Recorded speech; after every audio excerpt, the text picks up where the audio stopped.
Hello friends, welcome back to my YouTube channel arts students corner. कैसे हैं आप लोग और कैसी चल रही है आप लोग की पढ़ाई? उम्मीद है सब कुछ अच्छा चल रहा होगा। और ये बोरिंग सा बात आप लोग सारी वीडियो में सुनते आ रहे हैं, कुछ देर और सुन लीजिए, फिर कुछ मैं नया लाऊंगी जिसको सुन के आपको थोड़ा कुछ नया नया फील हो, क्योंकि नया रहेगा तो नया नया फील होगा ही। चलिए बिना देरी किए फटाफट से मेन बात पे आते हैं, जिस पे आने में हमें बहुत टाइम लग जाता है। अभी हम लोग पढ़ेंगे नेचर ऑफ कांग्रेस डोमिनेंस। इसके पहले के 2 टॉपिक्स मैंने पहले की वीडियोस में डाल दिए हैं, पार्ट 1 और पार्ट 2। आप चाहें तो वहाँ जाके देख सकते हैं।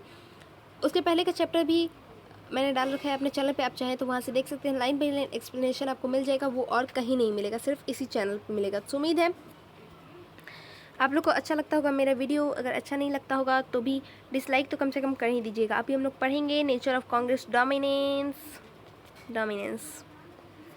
तो इसको हम लोग पढ़ लेते हैं, जानते हैं इसमें दिया क्या हुआ है। अगर अच्छा लगे तो लाइक कर दीजिएगा, अपने फ्रेंड्स के साथ ज़्यादा से ज़्यादा शेयर कीजिएगा और चैनल को सब्सक्राइब करना मत भूलिएगा। और अगर आपको मेरी आवाज़ ज़्यादा तेज़ लग रही होगी तो इसको आप स्किप कर दीजिए, क्योंकि ये इंपॉर्टेंट बात नहीं है। इंपॉर्टेंट बात मैं अभी पढ़ाने जा रही हूँ। नेचर ऑफ कांग्रेस डोमिनेंस यानी कि कांग्रेस के प्रभुत्व की प्रकृति।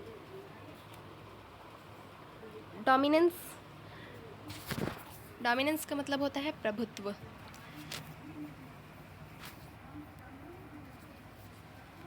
एंड नेचर मतलब प्रकृति।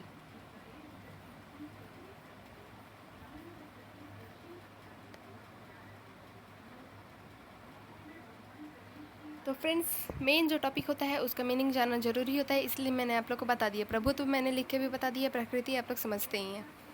चलिए बढ़ते हैं, पढ़ते हैं सब कुछ अब।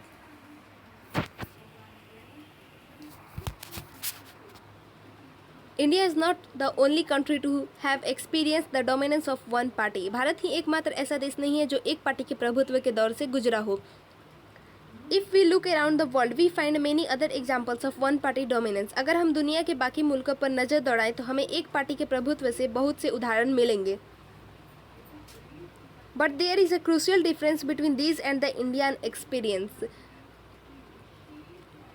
बहरहाल बाकी मुल्कों में एक पार्टी के प्रभुत्व और भारत के एक पार्टी के प्रभुत्व के बीच एक भारी सा फर्क है। ठीक है, मेरा स्लिप ऑफ टंग हो जाता है तो उसको आप लोग थोड़ा इग्नोर कर दीजिएगा, क्योंकि आपको लोग को लगता होगा मैं बहुत जल्दी जल्दी पढ़ा देती हूँ। बिकॉज देखिए, मैं जल्दी जल्दी मेरा आदत हो गया बोलने का। मैं कोशिश करती हूँ धीरे धीरे पढ़ाऊँ, लेकिन फिर मैं अपना स्पीड पकड़ लेती हूँ। In the rest of the cases the dominance of one party was insured by the compromising democracy. बाकी मुल्कों में एक पार्टी का प्रभुत्व लोकतंत्र की कीमत पर कायम हुआ। In some countries like China, Cuba and Syria, the constitution permits only a single party to rule the country. तो कुछ देशों मसलन चीन, क्यूबा और सीरिया के संविधान में सिर्फ एक ही पार्टी को देश के शासन की अनुमति दी गई है। चाइना को तो आप लोग जानते हैं। क्यूबा के बारे में हमने पढ़ा था, सेकंड जो बुक है हमारा पॉलिटिक्स का, पॉलिटिकल साइंस का, उसमें हमने क्यूबा पढ़ा था ना, क्यूबन मिसाइल क्राइसिस। वो मैं फिर से पढ़ा दूँगी अपने चैनल पे अच्छे से। उसमें थोड़ा क्वालिटी अच्छा नहीं है वीडियो का, तो आप लोग पढ़े भी नहीं होंगे, तो वो वाला मैं फिर से डालूँगी। तो वही कह रहा है यहाँ पे। Some others like Myanmars, Belarus, Egypt and Eritrea are effectively one party states due to legal and military measures. कुछ और देशों जैसे म्यांमार, बेलारूस और इरिट्रिया में एक पार्टी का प्रभुत्व कानूनी और सैन्य उपायों के चलते कायम हुआ है।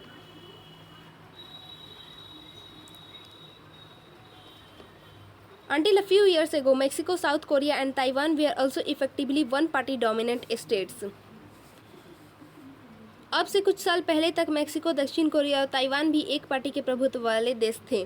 What distinguished the dominance of the Congress Party in India from all these cases was it happened under democratic conditions. Bharat में कायम एक पार्टी का प्रभुत्व इन उदाहरणों से कहीं अलग है। यहाँ एक पार्टी का प्रभुत्व लोकतांत्रिक स्थितियों में कायम हुआ। Many parties contested elections in conditions of free and fair elections and yet the Congress manage to win election after election. अनेक पार्टियों ने मुक्त और निष्पक्ष चुनाव के माहौल में एक दूसरे के से होड़ की, और तब भी कांग्रेस पार्टी एक के बाद एक चुनाव जीतती गई। This was similar to the dominance of the African National Congress has enjoyed in South Africa after the end of apartheid. दक्षिण अफ्रीका में रंगभेद की समाप्ति के बाद अफ्रीकन नेशनल कांग्रेस का भी कुछ ऐसा ही दबदबा कायम हुआ। यहाँ पे पहले तो बाबा साहेब भीमराव रामजी अंबेडकर के बारे में दिया, वो हम लोग पढ़ लेंगे। और बगल में जो फाउंडेड इन, ये जो PRI का दिया हुआ है, ये भी हम लोग पढ़ लेंगे। पहले हम बाबा साहेब अम्बेडकर के बारे में पढ़ लेते हैं, भीमराव अम्बेडकर जी के बारे में। तो इनका आप लोग जीवन अवधि देख सकते हैं, 1891 से 1956 तक था। Leader of the anti caste movement and the struggle for justice to the Dalits. तो जाति विरोधी आंदोलन के नेता और दलितों को न्याय दिलाने के संघर्ष के अगुआ थे ये। स्कॉलर एंड इंटेलेक्चुअल, विद्वान और बुद्धिजीवी थे। Founder and independent labour party, founder of independent labour party. तो ये देखिए क्वेश्चन आता है, later founder the scheduled caste federation. तो मैं चाहूँगी कि आप लोग इसे अंडरलाइन कर लें। यहाँ पे इंडिपेंडेंट लेबर पार्टी और ये शेड्यूल्ड कास्ट फेडरेशन। तो इन्होंने बाद में, पहले तो इंडिपेंडेंट लेबर पार्टी के संस्थापक थे, बाद में शेड्यूल्ड कास्ट फेडरेशन की स्थापना की इन्होंने। Plan the formation of Republican party of India, Republican party of India के गठन की योजनाकार थे। Member of viceroy executive council during the second world war, दूसरे विश्व युद्ध के दौरान वायसराय के काउंसिलिंग में सदस्य। Chairman drafting committee of the constituent assembly, minister in Nehru's first cabinet after independence, resigned in 1952 due to differences over the Hindu code bill, adopted Buddhism in 1956 with thousands of followers. तो संविधान सभा की प्रारूप समिति के अध्यक्ष, आज़ादी के बाद नेहरू के पहले मंत्रिमंडल के मंत्री और हिंदू कोड बिल के मुद्दे पर अपनी असहमति दर्ज कराते हुए 1991 में इस्तीफा दे दिया था इन्होंने। तो ये भी क्वेश्चन आ सकता है, कब दिया था उन्होंने इस्तीफा? तो 1991 में, ठीक है। और 1956 में अपने हजारों अनुयायियों के साथ बौद्ध धर्म अपनाया, ये भी क्वेश्चन आ सकता है। तो इन सब चीज़ों को आप लोग अंडरलाइन कर लीजिएगा। अब हम लोग बढ़ते हैं, ये जो बगल में ब्लू बॉक्स दिया हुआ है इसको पढ़ लेते हैं।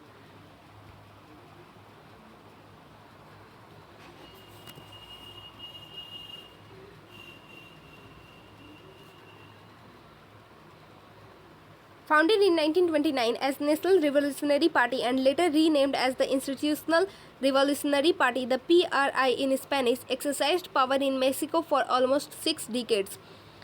इंस्टीट्यूशनल रिवोल्यूशनरी पार्टी स्पेनिश में इसे PRI कहा जाता है का मैक्सिको में लगभग 60 सालों तक शासन रहा।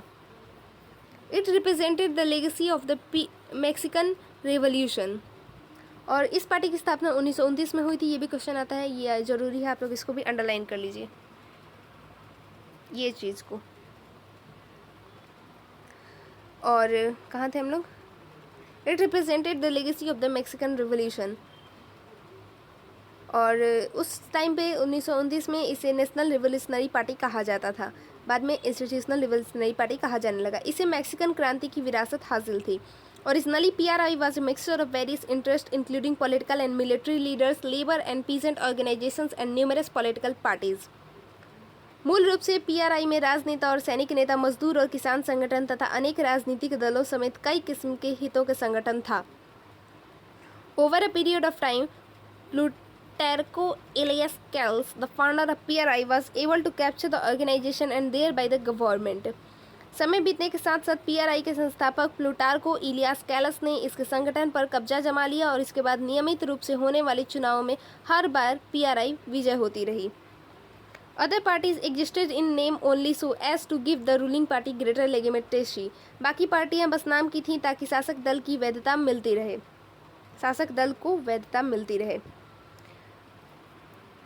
The electoral laws were operated in a manner so as to ensure that the PRI always won. चुनाव के नियम इस तरह तय किए गए कि PRI की जीत हर बार पक्की हो सके। Elections were often rigged and manipulated by the ruling party. शासक दल ने अक्सर चुनावों में हेर फेर और धांधली की। Its rule was described as the perfect dictatorship.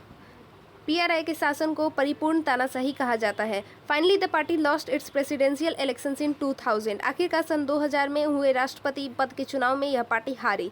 Mexico is no longer a one party dominated country. Mexico अब एक पार्टी के दबदबे वाला देश नहीं रहा। But the tactics adopted by the PRI during the period of its dominance had a long-term effect on the health of democracy. बहरहाल अपने दबदबे के दौर में PRI ने जो दाव पेच अपनाए थे उनका लोकतंत्र की सेहत पर बड़ा खराब असर पड़ा है।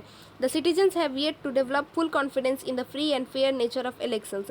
स्वतंत्र और निष्पक्ष चुनाव की बात पर अभी नागरिकों का पूरा विश्वास नहीं जम पाया है।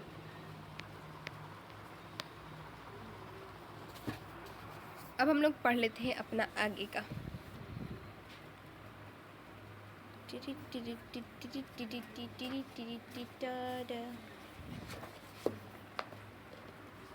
The roots of this extraordinary success of the Congress Party go back to the legacy of the freedom struggle.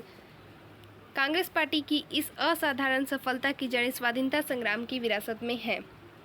Congress was seen as inheritor of the national movement.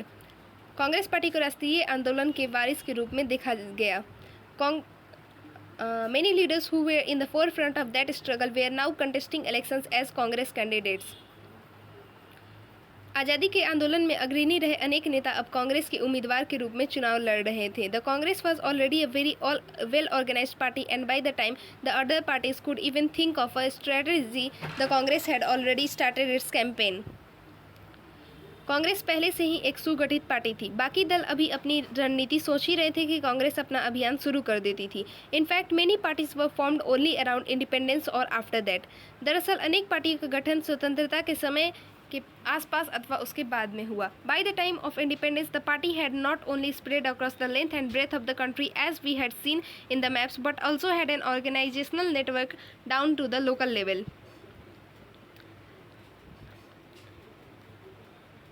Congress को अव्वल और इकलौता होने का फायदा मिला. आज़ादी के वक्त तक यह पार्टी देश में चहुं और फैल चुकी थी और आप यह बात दिए गए मानचित्र में देख चुके हैं.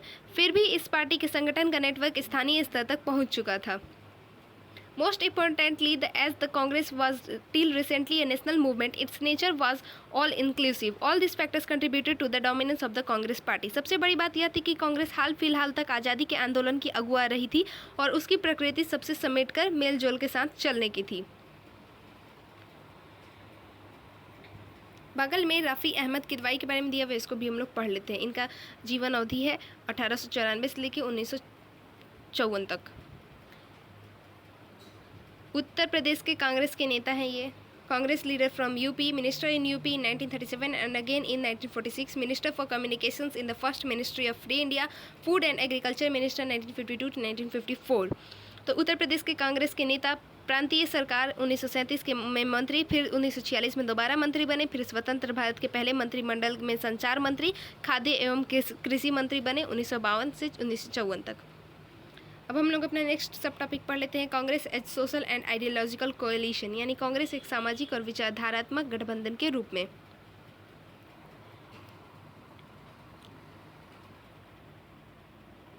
इसको पढ़ के हम इस वीडियो को यहीं ख़त्म करेंगे, बहुत लंबा हो रहा है.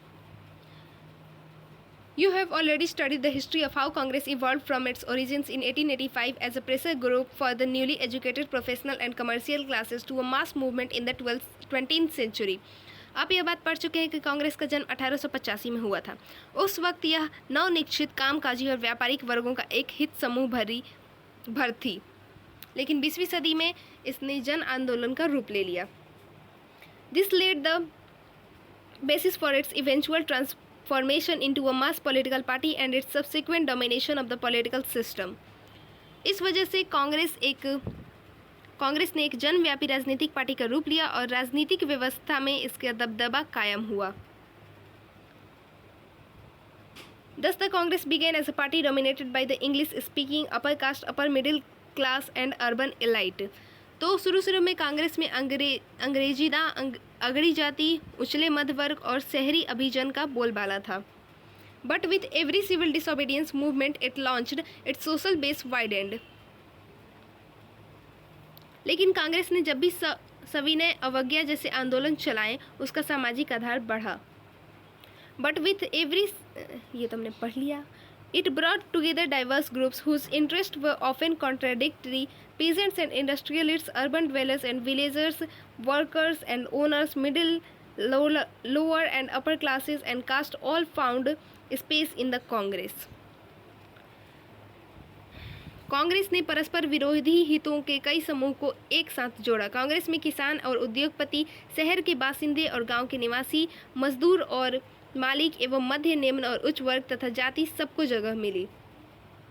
Gradually, its leadership also expanded beyond the upper caste and upper class professionals to agriculture-based leaders with a rural orientation.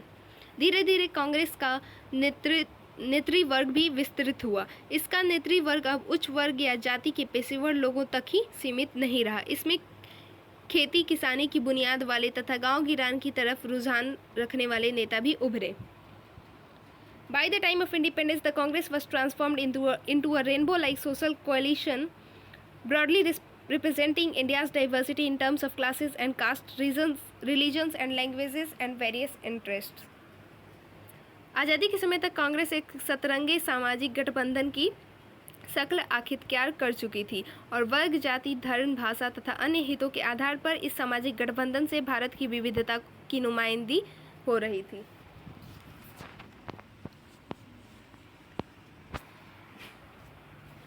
Many of these groups merged their identity within the Congress. इनमें से अनेक समूहों ने अपनी पहचान को कांग्रेस के साथ एकमेक कर दिया। Very often they did not and continue to exist within the Congress as groups and individuals holding different beliefs. कई बार यह भी हुआ कि किसी समूह ने अपनी पहचान को कांग्रेस के साथ एक साथ नहीं किया और अपने अपने विश्वासों को मानते हुए बतौर एक व्यक्ति या समूह के कांग्रेस के भीतर बने रहे। It accommodated the revolutionary and pacifist, conservative and radical extremists and moderate and the right, left and all sides of the center. इस अर्थ में कांग्रेस एक विचारधारात्मक गठबंधन भी थी। कांग्रेस ने अपने अंदर क्रांतिकारी और शांतिवादी, कंजर्वेटिव और रेडिकल, गर्मपंथी और नरमपंथी, दक्षिणपंथी, वामपंथी और हर धारा के मध्यम मार्गियों को समाहित किया। The Congress was a platform for numerous groups, interests and even political parties to take part in the national movement. Congress एक मंच की तरह थी जिस पर अनेक समूह, हित और राजनीतिक दल तक आ जुटते थे और राष्ट्रीय आंदोलन में भाग लेते थे। In pre-independence days, many organizations and parties with their own constitution and organizational structure were allowed to exist within the Congress. आज़ादी से पहले के वक्त में अनेक संगठन और पार्टियों को कांग्रेस में रहने की इजाज़त थी। इसको हम लोग अभी स्किप कर रहे हैं, नेक्स्ट वीडियो में इसको पढ़ लेंगे। Some of these, like the Congress Socialist Party, later separated from the Congress and became opposition parties. हालांकि इन संगठनों और पार्टियों में अपने अपने संविधान थे। Despite differences regarding the methods, specific programs and policies, the parties managed to contain, if not resolve, differences and build a consensus. इनका संगठन ढांचा भी अलग था। इनमें से कुछ, मसलन कांग्रेस सोशलिस्ट पार्टी, बाद में कांग्रेस से अलग हो गए और विपक्षी दल बने। किसी खास पद्धति, कार्यक्रम या नीति को लेकर मौजूद मतभेदों को कांग्रेस पार्टी सुलझा भले न पाए, लेकिन उन्हें अपने आप में मिलाए रखती थी और एक आम सहमति कायम कर ली जाती थी। तो फ्रेंड्स, यहाँ पे इस वीडियो ख़त्म करते, बहुत लंबा हो गया है। अच्छा लगा होगा तो लाइक कर दीजिएगा, अपने फ्रेंड्स के साथ शेयर कर दीजिएगा और चैनल को सब्सक्राइब कर दीजिएगा। ठीक है, मिलते हैं नेक्स्ट वीडियो में। Thank you for watching the video.